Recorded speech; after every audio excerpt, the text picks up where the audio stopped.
me qëra fjala, kulla. Italianët vazhdojnë, kanë vite në fakt, që flasin për mafje shqiptare. Ndërkohë, autoritetet janë shumëta, që kanë ndodhur këto ditë në fakt, po ne me qëllim sot vendosëm të mos merreshim me ato dhe të shkonim thellë, dhe sa çështje që na interesojnë shumë, po që s'kemi pasur ndoshta deri tani momenti për t'i thelluar, sepse autoritetet nuk të lënë, të pengojnë, kupton, të marrin kohën. Ne vendosëm t'i braktisim moment ngjarjet e aktualitetit dhe të merrem me këtë. Në fakt, në Shqipëri ka mafje të vërtetë okulla, siç ka në Itali, ose siç ka pas në Itali, siç ka akoma ndoshta ku diun, apo janë banda të forta të organizuara. Cila është e vërteta? Mund të japësh një përgjigje shkencore? Janë banda trafikantësh, por në fillim do të shpjegoj çfarë është mafja. Po, sa do ta bëja këtë pyetje në fakt. Mafja si emërtim është një krijim letrar i një shkrimtari siciliano-amerikan që quhet Mario Puzo. Mario Puzo. Po. Çfarë terme? Mafja nuk ekziston në konceptin. Unë kam jetuar në Sicili dhe në jug të Italisë dhe disa nga ata personazhe që janë në burg përjetshëm sot ose të penduarit, i kam njohur dhe personalisht si jemi bashkë. Nuk ekziston fjala mafja. Jo, ekziston, si nuk ekziston? Jo, është një krijim letrar dhe është po çdo më thënë M-A-F-I-A. Ka lidhje, është një krijim letrar, nuk ka lidhje fare. Nuk është se është shkurtimi i diçkaje. Vjen është përshkrimi i shoqërive të organizuara të rendit të pushtetit në mesjet, të cilat vijuan edhe pas mesjetës. Si janë të organizuara të ashtu quajturit familje mafioze. Marrim atë që quajnë sicilianët la nostra cosa, që është gjëja e jonë, nuk është cosa nostra. Cosa nostra është kurtim. Gjëja e jonë. Atëre, janë të organizuara në formë piramidale dhe të strukturuar. Cilat janë strukturat? Janë levat e reja të cilat përdoren si manovalan, si krapune. Pra, nëse do duhet të vënë gjoba, nëse do duhet vjedhin, nëse duhet bënë e tjerë.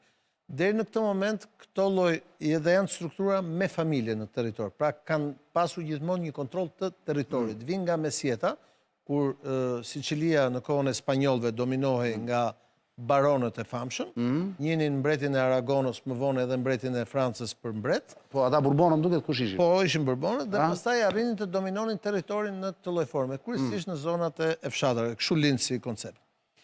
Dhe pastaj evolohet me krijimin e Italisë të bashkuar, me ardhjen e Garibaldit e tjerë, dhe me ardhjen e Garibaldit të ashtuquajturat, pra grupime mafioze, pra të ashtuquarit familje, marrin dhe më shumë pushtet, sepse aty fillojnë dhe ndajnë pushtetin politik në fillim me Garibaldin, sepse Garibaldi ishte mjeshtër i madh i masonisë botërore dhe ishte revolucion masonik bashkimi i Italisë, sepse ishte reduktimi i pushtetit kishës. Në fakt, Italia deri në atë moment kontrollohej nga kisha të gjithë mbretët. Edhe fjalë shumë i bukur Netflix. Dhe pastaj vim tek kohët që jemi sot. Tash ti bëjmë një shpjegim njerëzve si janë të organizuar familjet mafioze. Fillojnë nga poshtë. Janë ata të cilët ne njohim si levat, të cilët nuk janë akoma ushtarë. Pastaj vinë ushtarët. Ushtarët për një familje. Një familje nuk është mafja. Do të shpjegoj si vjen nga poshtë për të ardhur deri në nivelin lart. Betimi për të bërë ushtar është një betim i tipit masonik edhe fetar. Betohesh mbi Bibël, digjet, ka një tekst të betimit, ka edhe ata njerëz të cilët të pagëzojnë ty kur digjet figura e një shenjti të caktuar, varet cili shenjt, për shembull zonën e Palermos është Shën Rosalia, në zonën e Katanes është Shën Agata, varet. Dhe digjet dhe betimi thot: u djeg shpirti im, trupi im, kocka ime, nëse unë tradhtoj këtë vllazëri. Këtë gjë thot. Këtë vllazëri, këtë gjë të bukur thot që është, në cilën ne do japim jetën e tjerë e tjerë. Dhe pra ky është një besim, gati një besim. Dhe du t'jetë shumë i lashtë, apo jo? Nga vjen? Po vjen pra nga cilat kora? Nga mesjeta vjen. Nga kora të erta shumë? Po. Dhe bëhet një betim tipik fetar. Nga ky moment, ushtari ka rritje në karrierë. Pra, disa familje kanë ushtarët dhe pastaj kanë drejtuesit e familjes. Në drejtuesit e familjes kanë gjithmonë një ose dy këshilltar drejtues të familjes. Dhe pastaj kanë zëvendës kryetarin e familjes, si quhet përfaqësues ose zëvendës përfaqësuesi, dhe pastaj kanë përfaqësuesin e kësaj familjes, të kësaj gjës, ata quhen la nostra cosa, pra gjëja jonë. Okej. Kanë shenjat e tyre të njohjes, pra mënyrë se si preken, se si puthen, se si ashtu janë shumë të ngjashme me pjesën masonike, do me thënë. Ndonjëherë janë dhe të përbashkëta, se varet ku është rajon, dhe pastaj kanë ndarjen e territorit. Pra, ky qytet dominohet nga këta, ky nga këta. Për çdo provincë, pra në Sicili, Sicilia ka disa provinca, ka një komision provincial. Dhe për çdo komision provincial, pra ku çdo familje çon përfaqësuesin e vet, ka prapë në të njëjtën strukturë, pra ka një nën komision provincial ku janë këshilltarët, është zëvendës, është financieri, sepse kanë dhe këta mbajnë dhe arkën e përbashkët. Po patjetër, po. Ka rroga për anëtarët, pra për ushtarët, për familjet e tyre, edhe për ata që janë në burg, ka rroga për secilin nga këta, dhe për secilin nga këta tash çohet edhe një përfaqësues tek komisioni i madh provincial, dhe nga 6-5 komisionet provinciale që kanë ata, kanë dhe një komision rajonal, që është ajo që ne njohim si kupola, ose kupola, do me thënë, ku edhe atje organizimi është pak a shumë i njëjti, çdo familje çon nga një Pra, përfaqësues. piramida është e qartë, dhe kështu ka qenë prej kohësh, thua ti. Kështu ka qenë gjithmonë. Her pas here, pra goditja që i dha Giovanni Falcone, është që me Maxi Procesin për herë të parë zbërthyer ky lloj organizimi, organigram i të shquarturës mafie. Pak a shumë me të njëjtën ngjashmëri kanë edhe kalabrezët në të shquarturën Ndrangheta, po ata janë të organizuar në një lloj forme tjetër, që quhen ndrina, pra ato e kanë familjare, prandaj kanë më pak të penduar. Ka Camorra në Napoli, po ata kanë qenë kryesisht më shumë trafikant. Dhe ka edhe kjo që kemi ne përballë, që quhet Sacra Corona Unita, që do të thotë korona e bashkuar e shenjtë, edhe ata po me shenjtërimin. Her pas here ndodh që në grupimet e këtyre, në historinë e mafjas, ka pasur madje edhe priftrinj. Në rastin e Riinës, Toto Riinës, një nga vrasit kryesor në vitet 82, që njihej vllai Giacinto, ishte prift franceskan.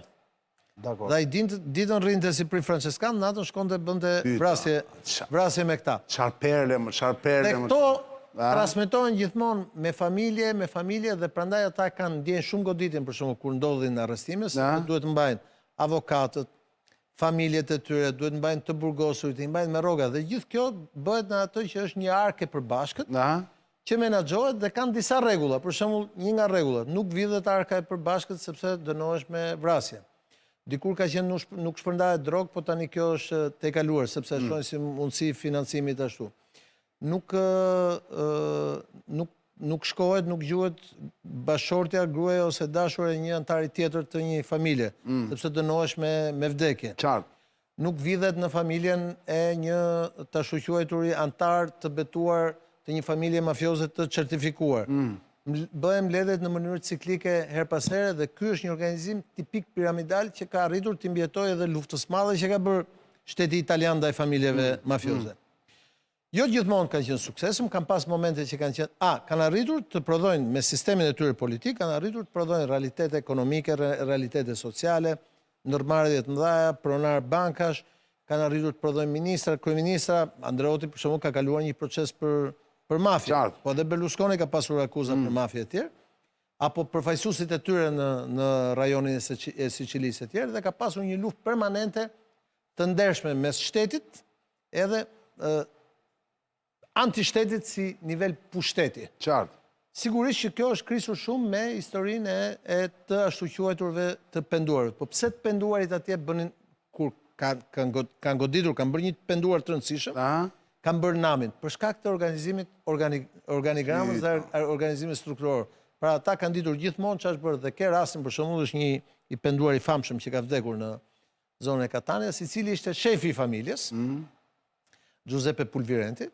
U pendua në moshën 72 vjeç, edhe ishte në një familje ku kishte dhëndurët e vet për çdo qytet, për çdo zonë, quhej Malpasotu, që vinte nga zona e tij poshtë Etnës, Belpaso, me që ty të pëlqen Etna, ke qenë aty. Bukur shumë, po. Dhe ky në moshën 72 vjeç shkalloi, u pendua, u dashurua pas një gruaje të renja 30 vjeç, dhe dënoi me burgimet përjetshme dhëndurët e vet, disa nga cilët u bën ata të penduar. Shiten dhëndurët gjithandej kulla. Si shpjegohet? Dhëndurët, po edhe 2 djemtë e vet. Dhe është një skenë shumë e bukur, mund ta gjesh në YouTube, kur ai përplaset me të birin në sallë, që ky i thot birit që unë i kërkova takim që pendoj edhe i birit, dhe i biri fillon dhe e shanë e tjerë. Dhe pjesa tjetër e familjes mohuan babain pikërisht sa ju bë i penduar. Vitë më vonë ai vdiq një aksident diku afër Romës në Civitavecchia. Aksident tua? Aksident. Do me thënë? Civitavecchia? Po, afër Romës. Edhe ka shumë shembuj të tillë, por pjesa tjetër që ka ndryshuar natyrën e mafjes sot është globalizimi i botës dhe lloji i prodhimit i trafikit. Pra, këta kanë hequr, nuk janë më ashtu, janë bërë me kravata, me këmisha, me xhaketa, kanë hyrë në biznese zyrtare. Pra ti thua vazhdon, po janë alienuar pak. Transformuar. Për shembull, një pjesë e biznesit permanent mafjes ka qenë për shembull kontrolli i tregjeve. Tregu i frutave, tregjet elektrik. Pastrimin e Tiranës. Edhe pastrimet i kanë pasur. Gjithë pastrimet, i vetëm Tiranës. Po kjo ka qenë në mënyrë sistematike. Nuk mere me atë punë. Kjo ka qenë në mënyrë sistematike organizimi tyre dhe kjo ka prodhuar edhe vota se ka qenë sistem pushteti. Po sigurisht. Në Shqipëri kemi një sistem komplet tjetër. Lindim nga kontrabandist dhe trafikant, të cilët kanë bërë sasi lekësh dhe ata investojnë dhe këta tanët mund t'i quash çfarë duash. Po mafje dhe familje mafioze është një koncept shumë larg realitetit që kemi ne, sepse siç ta shpjegova, në familjet mafioze ekziston ajo që quhet bindshmëri. Betim mbi librin e shenjtë. Obeisance, duke qenë se thuhet italisht. Po, bindshmëri, ajo quhet ubedienca. Ubedienca, pra, obeisance. Po, gjë që është e pamundur. Vetëm kështu mund të shpjegosh Arjan, pse në vitin 1943, me që ishim të CIA, Amerikanët, kujdes, ta kanë vetëm 6 muaj kohë. Në atë kohë SS-i, paraardhësia e CIA-s, liroi Lucky Luciano nga burgu, që ishte një nga antarët e familjeve, 5 familjeve mafioze të New Yorkut që ishte në burg përjetshëm në Amerikë, në New York, e dëboi quhet Salvatore Lucania, Lucky Luciano, dhe ishte nga zona e Napolit, e dëboi nga Amerika dhe e dërgoi në Siçili që të ule me shefat e familjeve mafioze dhe të parapërgatiste atë që quhet zbarkimi aleat nga Afrika në Siçili për rrëzimin e nazizmit dhe të fashizmit në Itali. Po mos ekziston të ky lloj organizmi. Imagjino vjen një nga Amerika, për shembull një shqiptar dhe jep urdhër këtyre. Këta si përgjigjen babës, jo ti përgjigjen dikujt që vjen nga Amerika. Pra, prandaj ti thua që në Shqipëri mund të flasësh për banda të mirë organizuara, po jo për mafje. Jo, është komplet koncept tjetër, për shembull, është komplet një natyrë. Pra ti thua ka një inflacion të madh me termin mafje për Shqipërinë. Jo vetëm inflacion, po ka edhe një dëm që i krijohet, sepse të ekziston bindja që ti vjen nga jashtë edhe thua këtu ka mafje, është një ndërkohë që këtu është komplet e kundërta. Këtu secili është mafioz në vete si pasojë logjike. Nuk keq akoma. Po sepse ki parasysh secili këtu nuk është se ka një ark përbashkët dhe i vendosin lekët në një ark përbashkët dhe marrin përqindjen ose po është më keq akoma. Patën atje mafia bën dhe derë është organizuar apo jo? Aty është sistem shoqëror, sistem pushteti. Kurse këtu është i organizuar siç jemi në shoqëri kaotike, domethënë në llojin ton. Pa rregulla. Edhe pa rregulla. Dhe ajo që nuk shkon është që këta mundohen për shembull.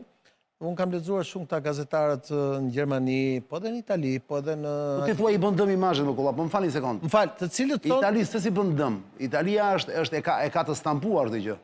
La mafia, dhe nuk ka bërë dëm.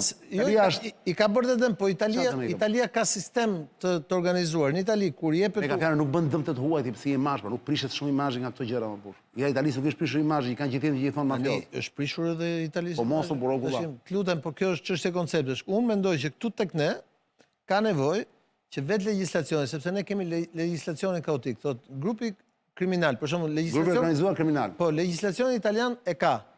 Grupi i organizuar kriminal 6 vjetë gjysmë dënim.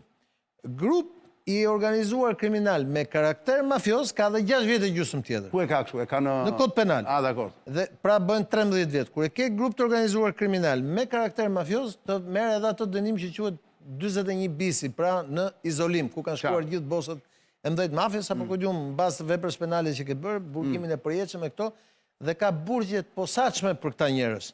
Sepse kështu këta kanë arritur të ruajnë pushtetin. Çështja është që unë mendoj që në të ardhmen Shqipëria do duhet të shohë pak marrëdhëniet e saj me publikun, por edhe me ligjin në ndarjen dhe shpjegimin e këtyre koncepteve, sepse ata për shembull në perëndim na akuzojnë ne se kanuni jon, i ashtu quajtur kanun thojza, mund të ngjasoj me shërben me shërben, ngjason. Ngjason me kodin e jugut italisë, po nuk ngjason fare, s'ka lidhje fare. Po se me kanë të shkruar dhe në Itali, kanë ata kanunin e tyre. Po kjo që shpjegova unë këto rregulla, ta tjerë, Po se kemi një botim pra, kemi një botim. Po s'ka botim. Nuk ka botim, nuk është e shkruar, kanuni ka qenë i shkruar. Po kanuni ka qenë i shkruar, ka qenë për... Po shtetuta e Shqipërisë dikur. Po pra, ne jemi në... Ata ti thua si kanë të shkruara. Jo, si kanë shkruar, i kanë të trashëguar. Ishte interesante ajo që më the, sepse përmendi disa herë, thoshje me masonët, kanë ngjashmëri shumë me masonët e kështu. Ka ngjashmëri në mënyrën e organizimit dhe të bindshmërisë. Vetëm kaq. Është rastësi thua ti. Po mund të jetë edhe kopim që kanë marrë, ndoshta ka qenë edhe një njëjtën kohë, por nuk është... Për shembull, xhidim kulla, sepse ti i njeh mirë, domos për shembull dim ka ç'na mëson historia e afërt dhe e largët. A ka ndodhur për shembull që të kenë rënë në rrugës mason të cilët kanë rënë si mafioz?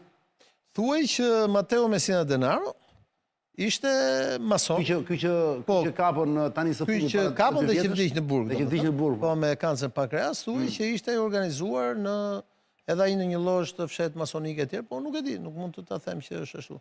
Ka pasur shumë thashë theme por edhe besoj sepse ki parasysh që në periudhën nga 44 deri në 91-shin, kur Evropa ndaj në dy botë, pra komunizëm dhe antikomunizëm, ka qenë shumë e mundshme që të kishte aleancë politike mes masonerisë, këtij sistemi organizim territorial që ne mund ta quajmë kriminale etj, politik që mund ta quajmë mafia dhe politikës dhe institucione, sepse armiku në atë kohë ishte në Moskë. Pak a shumë jemi kthyer sot që armiku është në Moskë, edhe atëherë mundet, kurse pastaj nëse ti shikon me kujdes, rënja e të shqueturave pushtetit të madh të pakontrolluar të familjeve mafioze në Itali, po edhe në Evropë, që se do themi, ka bëj me rënjen e komunizmit. Në momentin që ra komunizmi, pra që u shpërbë lindja komuniste, në atë moment institucionet në Itali, po jo vetëm në Itali, filluan të fokusohen te këto çështje dhe kemi parë këtë historinë e 5 viteve të fundit. Në këtë minutë fundi që na ka mbetur, më duket javën e kaluar. Besoj që isha i shpjegueshëm Isha i paparë dhe peqës në të breva fare. Në këtë minutë fundi që ka mbetur, javën e kaluar, më duket se unë me kohën kam probleme dhe s'më intereson më. 2 javë më parë. Jo, më duket se javën e kaluar, më the Ariana është 2 javë më parë, 2 javë. Kur folën për grupin e Durrësit. Jo. A ndoshta në atë po. 2 javë më parë ka qenë? Po. 2 apo 3 javë. 2 javë. Më fole për një përvjetor, nuk e sa vjet të vrasjes së Falcones. Po ishte fiks 33 vjetori vrasjes së Falcones. Bravo. Tani, a mund ta themi për 1 minutë, e di që është histori që do një emision të tërë, dhe mund të bëjmë një emision të tërë, sepse i ikim pranë nga aktualiteti po duam, javës tjetër dhe merrem me Falconen, shumë e bukur. Kush e vrau në fakt Falconen? Sepse të gjithë thonë, paktën në memorien publike kanë bërë që ka vrarë mafia. Ndërkohë, po të flas me ca specialistë, të cilët dinë më shumë, të thonë kujdes, erdhëm radio, të thonë kujdes, është e pamundur të vrasim mafia në qoftë se ka pas bashkëmbërimin e shtetit. Ajo ngjarje është... Apo kjo është nga ato ngjarje që ti nuk do të flasë më shumë se duhet? Jo, do t'jap një çelës timin në 1 minutë. Jo për ta shpjeguar sot, në 1 minutë po. Në 1 minutë. Më jep një çelës tani po. Një çelës për të hyrë brenda ai. Një çelës për Arianin që të hyrë brenda te këlloma, jepi kulla. Në atë kohë, Falcone nuk ka qenë prokuror, ka qenë drejtor i madh në Ministrinë e Drejtësisë në Rom dhe ministri i tij ka qenë, që ishte edhe mik i tij, Claudio Martelli, ministri i Drejtësisë, cilin unë e kam mik. Unë e kam diskutuar edhe me Martelli. Rona Goma ai. Po sigurisht, është ndonjëherë kur vi në Shqipëri dhe ta ftoj, domethënë. Patjetër. Është shumë burr i mençur. Edhe çështja është që Falcone po vinte për një fundjavë në Palermo. Dhe ai ka udhëtuar me një avion nga ata që përdorin shërbimet inteligjente italiane për fluturimet e brendshme. Avion të cilët kanë siguri, kanë kodet tyre të komunikimit, nuk para informojnë tjerë. Pra, lëvizja e Falcones nuk mund të ishte nëse s'do kishte edhe e thot këtë, në fakt e thot në Omelin, në atë meshën e vdekjes Falcones, e thot arqipeshkvi i Palermos Papalardo, i cili thot saktësisht thot, është e pamundur thot që gjyqtari Falcone thot, të lëvizte thot dhe këtë punë të mos e dinin ata që merreshin me sigurinë dhe me aspektin sekret. Pra e thot në momentin e varrimit, thot, kështu që duhet hetohet se si morën lajmin këta që i punë.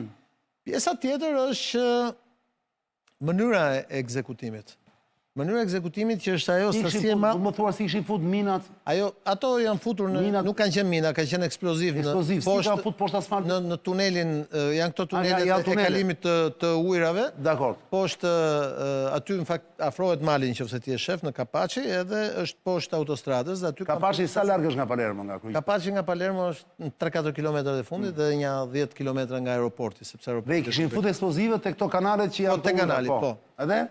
Dhe ata kanë bërë shpërthimin nga aty. Tani ka disa shpjegime që janë dhënë, dhe këto janë të vërtetat gjyqësore për te qa mundi. Mos ma shtero sot më besë do të bëj një emision të plotë për këtë. Atëherë e lëm Më jep çersin, po më jep një emision të plot. Po më jep çersin. Pra, ka disa shpjegime. Shpjegimi është që një nga të penduarit që quhet Giovanni Brusca thotë e kam bërë unë shpërthimin.